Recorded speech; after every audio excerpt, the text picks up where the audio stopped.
You ask Tiger to solve. This deals with linear equations with one unknown. The final result is x equals 4. Let's solve it step by step. Group all constants on the right side of the equation.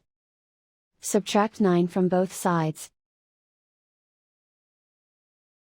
Simplify the arithmetic.